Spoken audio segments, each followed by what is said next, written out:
Damian Steele, treinador do CDUL, que hoje venceu o Técnico por 41-15 em encontro da 19ª jornada da fase regular da Divisão de Honra. Damian, congratulations on your victory.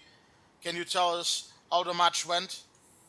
Thanks, mate. The match started probably a little bit slowly. There was a fair few errors. It was quite intense at the breakdown, but not too much rugby.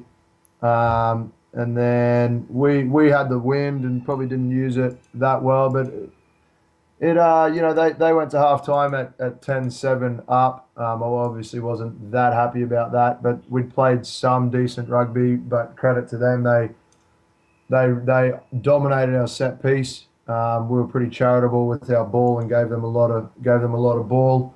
But in the second half, we managed to score 3 tries in the first 10 minutes, straight after half time, which probably broke their spirits a little bit. Then they had a couple of injuries, a couple of replacements, and we maintained our intensity and managed to run away with it. The score probably looked a bit more flattering than what it actually was. We scored 2 tries in the final 5 minutes as well. So in a 15-minute period, we scored 5 tries, which obviously that was the big difference. Mm-hmm. Can you tell us, since the result at halftime was 10-7 in favor of Técnico, can you tell us what did you say to your players? I can't give away my secrets, mate. Okay. No. We just needed to play our game plan and be a little bit more accurate in what we were trying to achieve. Okay. Respect the ball a little bit more. Just calm down and stick to what we do.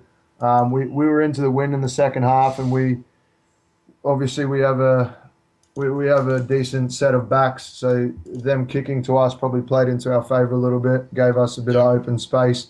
I just told the boys that we've got to be a little bit smarter with our use of the ball and a bit more intensity in the breakdown and shift the ball to space, and we managed to do that. So it wasn't me, mate. The boys were pretty determined at halftime. They knew that they hadn't had a good half, and they were pretty fired up to not make any mistakes in the end of the day.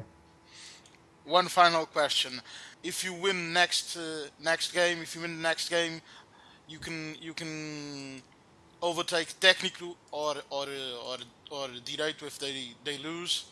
Are you thinking on that? Is it part of the equation?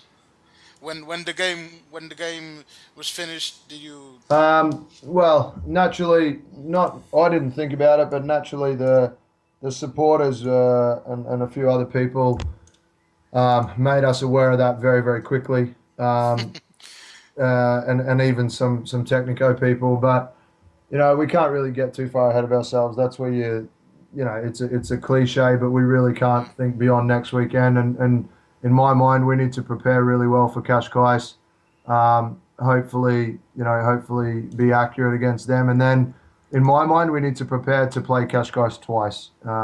That's my thinking. If we manage to get a decent win over Cascais and something happens and we slip into second, so be it. I'm not. Obviously, there's pros and cons of having a week off in the finals. The positive is you get another week rest, and that allows injuries to heal, and we've got a couple of those. But also there's the devil of having too much time off you can lose momentum. So, to be brutally honest, I would prefer to finish third. We haven't had a lot of games with our full squad together this year. So another game would certainly help us. But in saying that happens in the Técnico game, we don't have any control over that, so we'll just deal with that as it comes. Thank you for the honest answer, and good luck for next game. Thanks, have a mate. Good week. Cheers.